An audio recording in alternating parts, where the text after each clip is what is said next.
Every great video that's not something from a highlight reel or a fail reel starts with a great script. So I'm going to talk about how to write one. But before I get too into it, I should mention that this video has a companion PDF, the Before You Shoot checklist and 2-column script template that you can grab from the link in the comments. It goes into everything I'm going to talk about in much more detail. So a script is a blueprint for a video. Nothing more and sometimes less.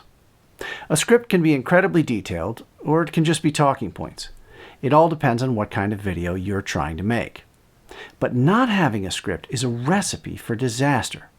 You're either not going to capture what you want in your video, or you're going to wind up with a video that bores people by wasting their time. And worst of all, it's going to cost you more, in both time and money, to make. Because in your disorganization, you will have shot a bunch of stuff, just in case, which means that it's going to be a lot more shooting time and more edit time.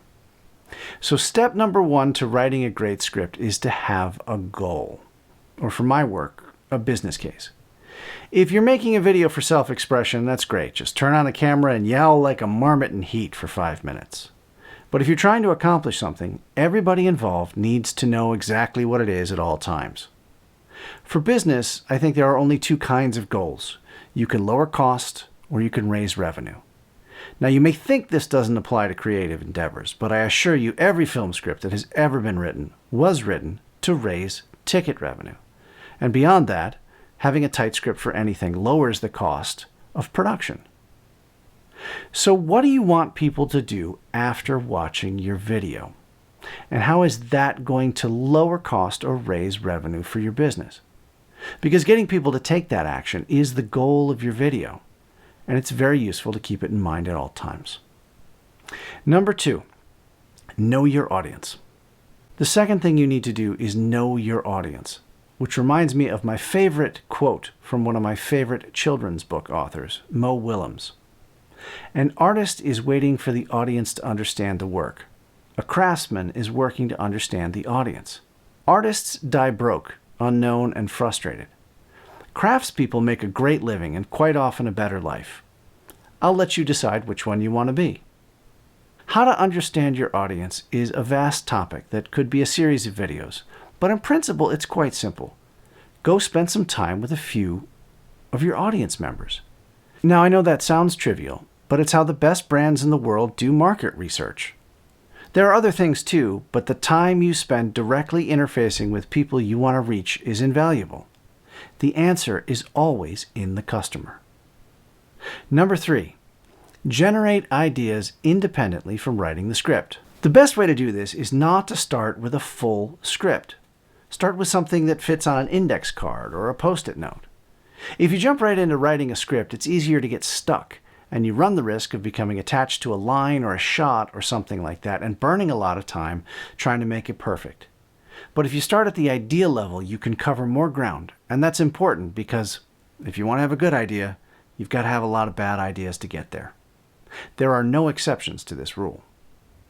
You're not going to get a great idea in one session. So just write down a little bit of your video idea and stick it up somewhere you can see it. Post-it notes, whiteboard, index cards, whatever you want to do. But do that a few times. You're doing ideation right when you get completely stuck, have to stop thinking about it, and then come back to it with a fresh brain.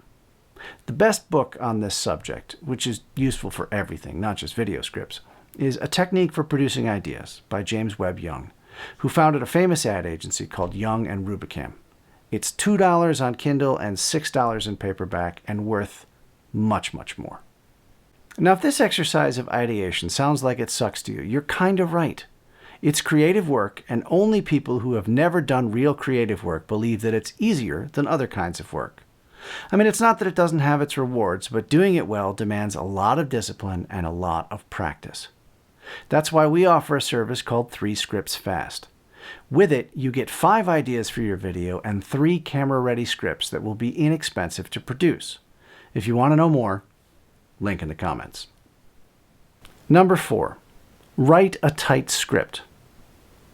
Now, if you've done step number 3 right, you've saved some time here because you haven't written a script for every idea. And when I say tight script, I mean one that doesn't waste the viewer's time in any way. If you're not being entertaining, you better be informational. And if you're not being either, you better be done. I recommend using a 2-column script format. One column is for what you see, the other is for what you hear. That's because a video is actually a 2-channel medium. And to use the medium well, you want to make sure that you don't repeat yourself, and you want to be as efficient as possible. For example, if we fade up on a family having breakfast in a kitchen, the narrator could say, "It's Tuesday morning at the Smith house." Or the titles could read, "Smith resident, Tuesday morning, 7:30. But what you absolutely do not want to do is have those titles and then hear an announcer saying, "It's Tuesday morning at the Smith residence. They're eating breakfast." You don't want to do the say thing. Next, write your script as quickly as possible, and don't worry about the quality of your first pass. Believe me, no matter who you are, how many times you've done this, the first draft of everything always sucks. But that's why there's a step 5. It's also worth remembering that basically everything you add in the video column makes the video more expensive, and everything you add in the audio column, once you're making a video, and unless it's something like custom jingle written by Bruce Springsteen, is basically free. Number 5, revising your script. You want your video to be as short as possible and still work. Because if you bore people, they're just going to click away and watch something more interesting. Which means you want to edit it down to the bone. Always ask yourself, do we need this? And is there a faster way to get this point across? Here are a few questions I recommend you ask of every script in my Before You Shoot checklist. Have you made it easy for the viewer to understand what you want them to know in the first 20 seconds? Is it likely that they will take the action that you want them to? Can you think of any way that a change to this script would make it more likely for them to take that action? And for every element in the script, ask, do I really need this? So that's what I have for you. It's certainly not everything to know about writing a script, but if you follow these simple guidelines and use the checklist in the PDF you can grab in the comments, you'll be way ahead of most people. And if you get stuck or decide that you don't want to do it, you can always try 3 scripts fast. So good luck, and please ask any questions that you may have in the comments.